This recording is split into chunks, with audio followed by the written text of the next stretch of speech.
کیونکہ مفتی سلمان اظہری صاحب نے ہمیں ویریفیکیشن کرنے کو کہا ہے. تو اب میرے پاس حفظ الایمان کے صفحات موجود ہیں. میں نے جن صفحات کے اندر وہ عبارتیں موجود ہیں فقط ان کو پرنٹ آؤٹ نکال لیا ہے. دارالکتاب دیوبند سے یہ رسالہ چھپا ہوا ہے.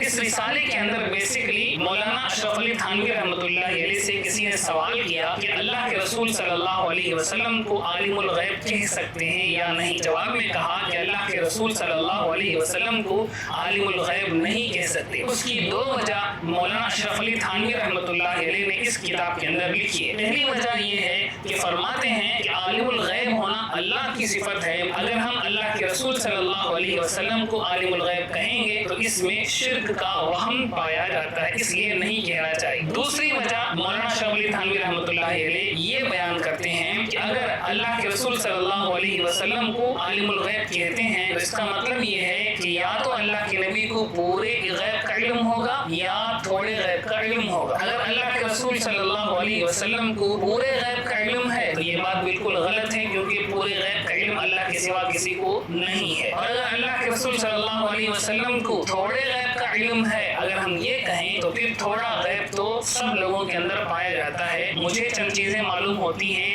لیکن آپ کو وہ چیزیں معلوم نہیں ہیں, تو میرے لیے آپ کو جو چیزیں معلوم ہے وہ غیب کا علم ہے, اور آپ کے لیے مجھے جو چیزیں معلوم ہے وہ غیب کا علم ہے. اس میں رسول اللہ صلی اللہ علیہ وسلم کو عالم الغیب کہنا کیسے درست ہو سکتا ہے؟ اس پورے پس منظر میں مولانا اشرف علی تھانوی رحمۃ اللہ علیہ کی ان عبارتوں کو پڑھ کر میں آپ کے سامنے سناتا ہوں. آپ خود فیصلہ کریں اور ویریفائی کریں کہ کیا مولانا اشرف علی تھانوی رحمۃ اللہ علیہ کی ان عبارتوں سے کوئی کفر ثابت ہوتا ہے یا نہیں. آپ کی ذات مقدسہ پر علم غیب کا حکم کیا جانا اگر بقول زید صحیح ہے تو دریافت طلب یہ امر ہے کہ اس غیب سے مراد بعض غیب ہے یا کل غیب. اگر بعض علوم غیبیہ مراد ہیں تو اس میں حضور صلی اللہ علیہ وسلم کی ہی کیا تخصیص ہے؟ ایسا علم غیب تو زید و عمر بلکہ ہر سبی و مجنون بلکہ جمیع حیوانات و بہائم کے لیے بھی حاصل ہے, کیونکہ ہر شخص کو کسی نہ کسی ایسی بات کا علم ہوتا ہے جو دوسرے شخص سے مخفی ہے, تو چاہیے کہ سب کو عالم الغیب کہا جائے. اب یہاں مولانا اشرف علی تھانوی رحمۃ اللہ علیہ کی اس عبارت میں کہاں سے حضور صلی اللہ علیہ وسلم کی شان میں توہین پیدا ہو گئی ہے, یہ خود مفتی سلمان اظہری صاحب ہمیں سمجھائیں تو مہربانی ہوگی. ویسے بھی ہم زیادہ سے زیادہ یہ کہہ سکتے ہیں کہ مولانا اشرف علی تھانوی رحمۃ اللہ علیہ کی اس عبارت میں جھول ہے یا تسامح ہے, کیونکہ خود مولانا اشرف علی تھانوی رحمۃ اللہ علیہ نے حفظ الایمان کی شائع ہونے کے بعد جب اعتراضات ہوئے اس عبارت کے اوپر تو بسط البنان کے نام سے انہوں نے اس کا ایک چھوٹا سا مختصر سا رسالہ لکھا.